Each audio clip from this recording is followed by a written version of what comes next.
During the late 30s, in a dark conference room, a group of executives met and decided to help develop a film that would change the landscape of the war. It'd be one of the many products and advancements made in both the military and industrial revolution. This film would be called Kodak Ektachrome Infrared Aerofilm, but most know it as Aerochrome.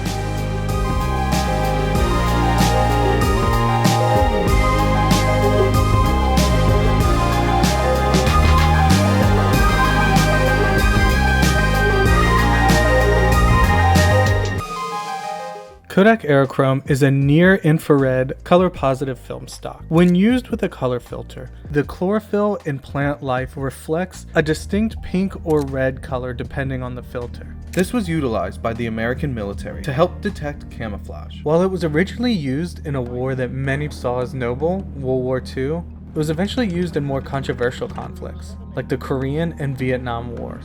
These were the darkest days of the project. 3 months ago, the 1st Air Cavalry Division shipped out from Charleston, South Carolina. Young men trained in a new concept of war.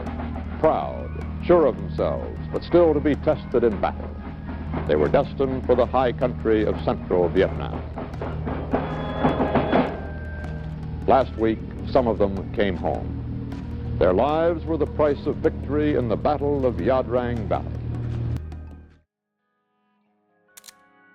In the late 60s, after a suggestion to experiment from Beatles photographer Robert Freeman, Carl Ferris found color infrared and started shooting some of the most iconic imagery of the late 60s, early 70s, of artists like Jimi Hendrix. While this film was being used for destruction in Vietnam, it was also a tool to help promote the leading voices in that war's opposition.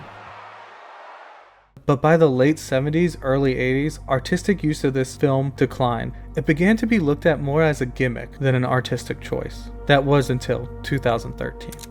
With inspiration from one of Ferris's pictures of the Grateful Dead, Richard Moose created The Enclave, using the false color positive film to highlight a conflict that many ignored, the Civil War in the Democratic Republic of Congo. Here, this piece of military equipment found the light and was a tool to advocate for peace. And as its military use dwindled, that's where it stayed.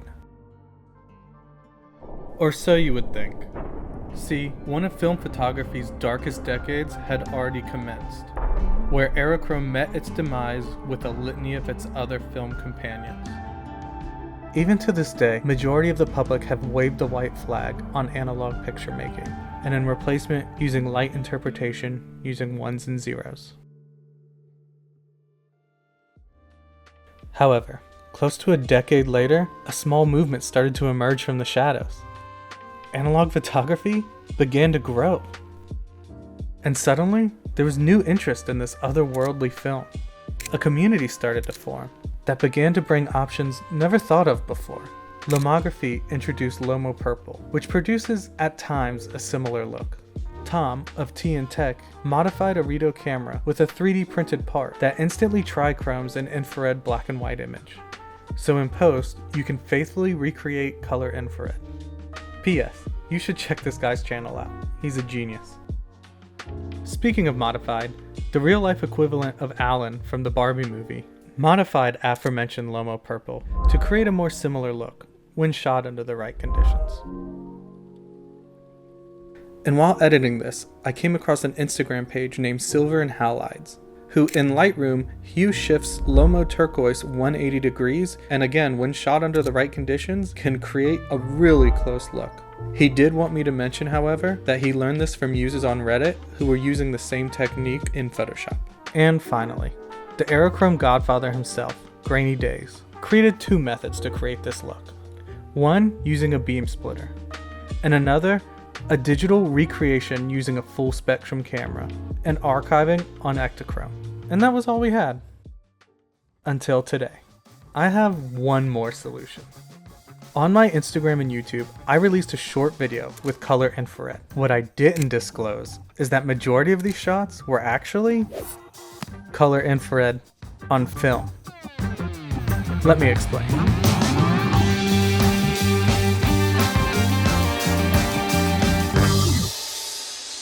Driving around one night, talking to my friend Michael about Grainy Day's latest Aerochrome video, Michael said something to me. if only you could shoot on a digital sensor and it go on film. And I thought, yeah, if only. After a night of jazz and a silent movie performance, I was driving home, and it dawned on me. Instax. Instax is the most popular film photography genre in the world, and why film photographers ignore this medium could be a video on its own. But Fujifilm has been shooting on digital sensors and printing on film for years, with both their LiPlay and Evo cameras. If I'm able to take off the IR cut filter off one of these cameras and replace it with a Kalari infrared filter, I might be able to create my own infrared color film camera. I immediately ordered one off OfferUp, and it didn't go well. Taking the camera apart, I destroyed the final screw holding the camera case together, so I ended up just ripping it open. And when I went to screw off the IR cut filter, well, you'll see. Yeah, that's the entire sensor flying off the camera. But in the back of my mind, I hoped this would happen, because the real project I want to do is with my Raspberry Pi. Raspberry Pi is a collection of highly codable computers with modules and projects ranging from retro gaming to smart mirrors. In 2019, they came out with their own HQ camera module, and I was really surprised at what little fanfare this got from the photography community. This is one of the greatest tools I think photographers refuse to utilize, and this is the perfect project for me to show why we shouldn't. During COVID, I built the Raspberry Pi camera. I was trying to create a prototype for a camera that had an interchangeable sensor. Only once I completed my mission, I realized that Blackmagic, Hasselblad, and a bunch of other camera companies already had this idea and surely had a patent on it. So I began seeing if my camera still worked. If you want to do this project, I would recommend Boaz the Ostrich's video. I really wish this video was out when I built mine. It's really great. There were some minor tweaks that needed to be fixed that ended up taking a lot longer than expected. But thanks to ChatGPT, I was able to fix them. I then began the process of taking out the IR cut filter out of my Raspberry Pi HQ camera sensor, which was surprisingly easy. I ordered an Instax printer, built a box for it, which was much harder and much more expensive than I thought it would be, spray painted the box, added some Velcro, and I ordered the Kalari filter. But I couldn't help but think how this could be the first color infrared film camera. Let me explain how this works. I shoot the image. It saves on my Raspberry Pi. I then move the image to my OneDrive, download the picture to my phone, and then send the file to my Instax printer. Supposedly there's a way to partition your drive on your Raspberry Pi to have Android and Raspbian, which I prefer because the whole process would be in camera and feels more authentic to me. So I tried this, but I couldn't get it to work. If anyone has any experience multi-booting a Raspberry Pi, please reach out. But for now, the phone incorporation will have to do. Then my Kalari filter finally arrived, and it was time to put all the pieces together. I saw online that you couldn't have auto white balance while using one of these filters, and since I don't really know how to code, I was incredibly nervous that my camera wasn't going to work. My drive to work that day, where I was going to test my camera on my lunch break, was full of stress. I was worried that maybe this project was just out of my reach. But then, lunchtime came, and it was time to test.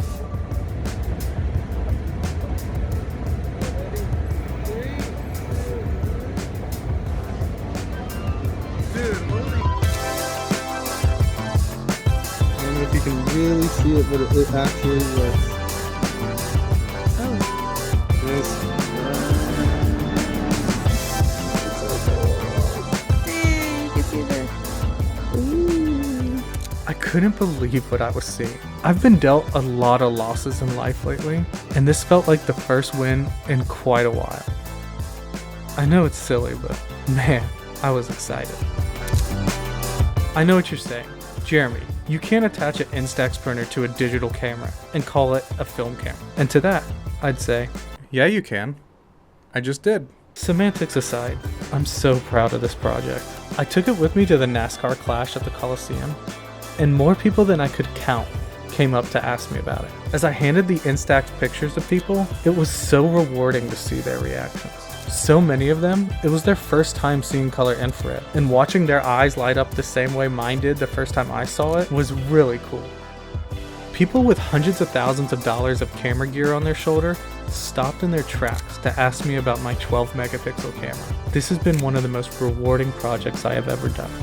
For me, between my modified film and this camera, my color infrared itch is scratched.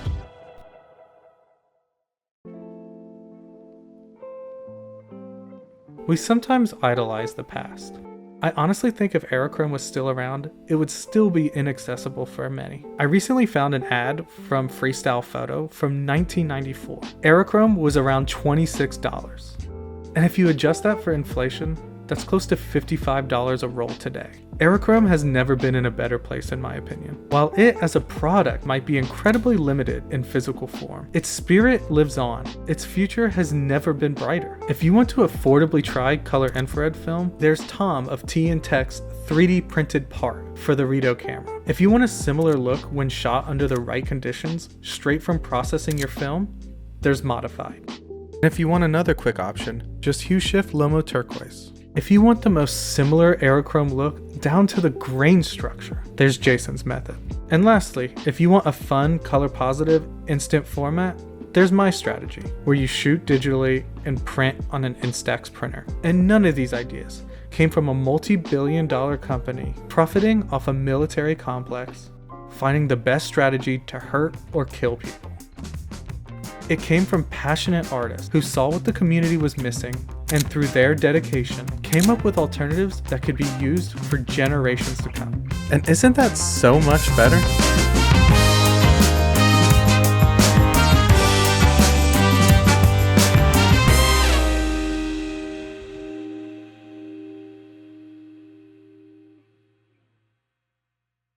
Southern smoke.